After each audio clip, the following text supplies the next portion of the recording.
সভাপতি আশুলিয়া থানা স্বেচ্ছাসেবক দলের আহ্বায়ক আব্বাসুর রহমান উপস্থিত আছেন।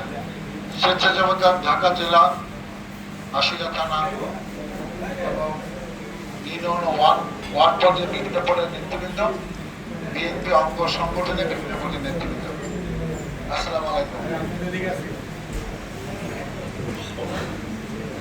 রমজান মাস সাধনা মাস, আমরা সবাই যার যার অবস্থান থেকে এই মাসটা ধৈর্য সহকারে এবাদত বন্দেগী করে আমাদের শেষ কয়েকটি দিন অতিক্রান্ত হচ্ছে এবং এমন একটি সময় আমরা এখানে ইফতারে সামিল হয়েছি যখন দেশে বিভিন্ন এলাকায় বিভিন্ন রকম গুজব ঘুরে বেড়াচ্ছে।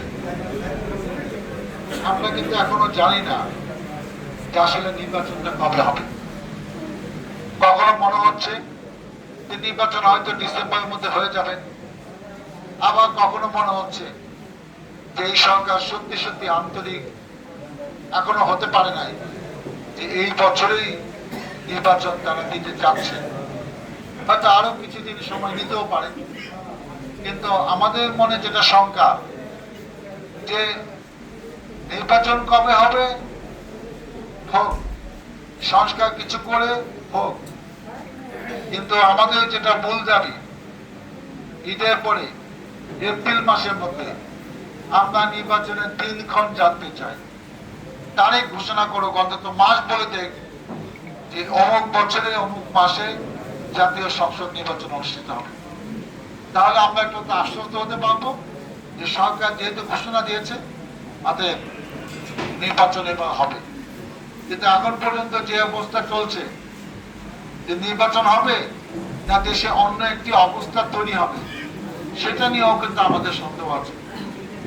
এবং যারা কৃতিত্বের দাবিদার, যারা মনে করে শেখ হাসিনাকে তারাই এই বাংলাদেশ থেকে বিতাড়ন করেছে, এই বৈষম্য বিরোধী ছাত্র আন্দোলনের নেতারা, তারা এমন কিছু কর্মকাণ্ড করছে যে দেশের স্থিতিশীলতা রক্ষার্থে সুষ্ঠু নির্বাচনের জন্য যে অনুকূল পরিবেশ দরকার সেটাও কখনো কখনো বিনষ্ট হচ্ছে।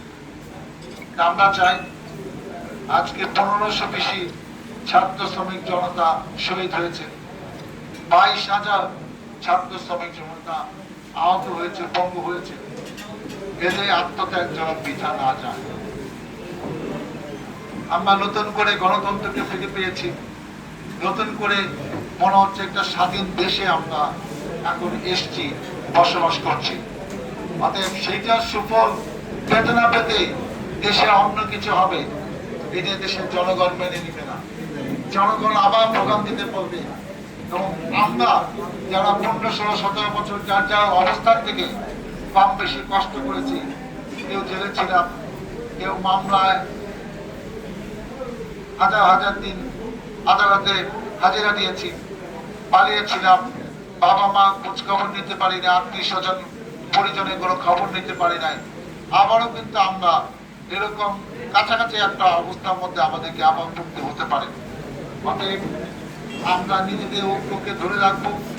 এমনও হতে পারে যে সুষ্ঠু নির্বাচনের জন্য আবারও বিএনপিকে হয়তো আন্দোলনে নামতে হবে।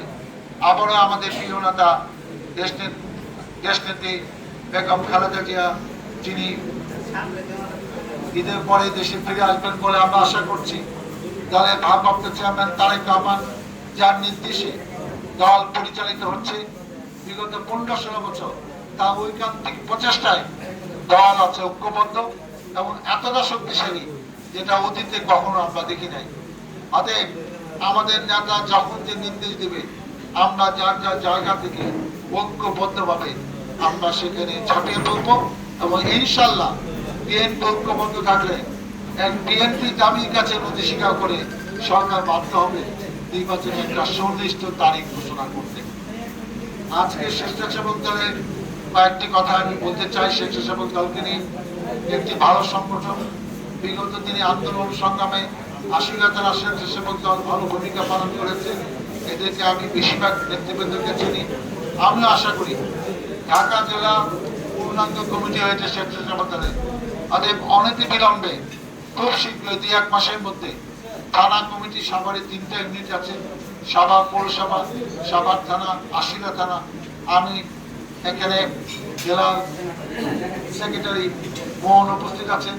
আমি তাকে বলতে চাই যে নেতৃত্ব বিকাশ ঘটানোর জন্য অনেকে পথ পায় নাই এবং অনেকে তাদের যোগ্যতা অনুযায়ী যাতে মূল্যায়ন হয়। অতএব প্রত্যেকটি এলাকার সম্মেলনের মাধ্যমে যারা যোগ্য, যারা আন্দোলনের সংগ্রামে ছিল, তাদেরকে গুরুত্বপূর্ণ পদ দিতে হবে। তাদেরকে নিয়ে যেন প্রত্যেকটা ইউনিটে কমিটি গঠিত হয়। আমি বিশ্বাস করি যে স্বেচ্ছাসেবকদের আগামী দিনও যে কোনো আন্দোলন সংগ্রামে নির্বাচনে গুরুত্বপূর্ণ ভূমিকা পালন করবে। এর জন্য আশিলা থানা স্বেচ্ছাসেবকদের যেন খুব শীঘ্রই উপরের নির্দেশ নিয়ে যেন সম্মেলনের মাধ্যমে প্রথমে আশিলা থানা কমিটি, তারপর ইউনিয়ন কমিটি গুলা করলে আমার মনে হয় ভালো হবে। যেমন জেলা যেহেতু পূর্ণাঙ্গ হয়েছে, জেলা অনুমোদন দিবে থানা, থানা অনুমোদন দিবে ইউনিয়ন, ইউনিয়ন অনুমোদন দিবে ওয়ার্ড। তাহলে এই জিনিসটা একটা নিয়মের মধ্যে থাকলে তাহলে সুবিধা হবে। আরেকটা কথা আমি বলতে চাই, সেটা হলো 26শে মার্চ 16 ডিসেম্বর জাতীয় স্মৃতিসৌধে আমরা সবাই আমাদের মহাসচিব কিংবা যখন ম্যাডাম আসতো, ম্যাডামকে নিয়ে আমরা ফুল দিতে গিয়েছি। এখানে কিন্তু সব সময় বিভিন্ন আমরা বিএনপি পতাকা তো ঐক্যবদ্ধ, আমাদের নেত্রী খালেদা জিয়া, আমাদের নেতা তারেক রহমান, আমরা তার নেতৃত্বের প্রতি বিশ্বাস আস্থা দেখে আমরা কাজ করছি। আমাদের নিজেদের মধ্যে বিভেদ থাকতে পারে, গ্রুপিং থাকতে পারে, কিন্তু বড় রকম কোনো ঘটনা কিন্তু স্মৃতিসৌধে কখনো হয় না। এখানে তো অনেকে আছে, অনেকে এক রকম গ্রুপ নিয়ে চলছে, চলুক, সে যেটা পছন্দ করে। মূল লক্ষ্য স্মৃতিসৌধের লোক সমাগম করতে হবে। অর্থাৎ স্বেচ্ছাসেবক একটা ইউনিটে কেন বিশৃঙ্খলা হবে? আমি মনে করবো যে যদি এটা দলের মধ্যে হয়ে থাকে, নেতৃবৃন্দরা বসে যাতে এই ধরনের বিশৃঙ্খলা আগামীতে আর কখনো না হয়, সেটার দায়িত্ব এখন থেকে নিতে হবে। আমি এত বছর বললাম, ওই বড় রকম একদম বিশৃঙ্খল ছোটখাটো ঘটনা ঘটে, হাজার হাজার লোকের মধ্যে হতেই পারে, কিন্তু এই ঘটনাটা পরিকল্পিত ভাবে আমি ফেসবুকে অনেক স্ট্যাটাস দেখেছি, ফেসবুকে চেহারা দেখেছি। আমি নিশ্চিত যারা দল করে ধাক্কা থেকে হয়, কিন্তু ইচ্ছা করে একজনকে পিটানো, এটা বোঝা যায় যে এটা পরিকল্পিত ভাবে তাদেরকে হায়ার করা হয়েছে যে এই নেতাকে তোমার গায়ে হাত তুলতে হবে। এই ধরনের নজির যেন না হয়।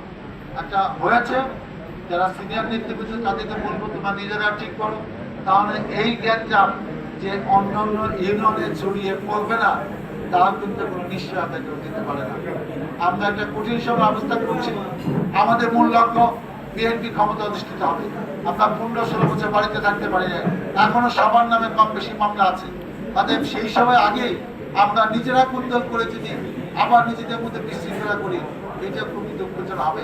আমি বিনীতভাবে সকল নেতৃবৃন্দকে অনুরোধ করবো, আমরা অনেক কষ্ট করেছি, আরেকটি কষ্ট করে অন্তত বিএনপিকে ক্ষমতায় আসতে দেন, তারপরে নিজেদের মধ্যে কি বিভেদ আছে না আছে সেটা আমরা পরে দেখবো।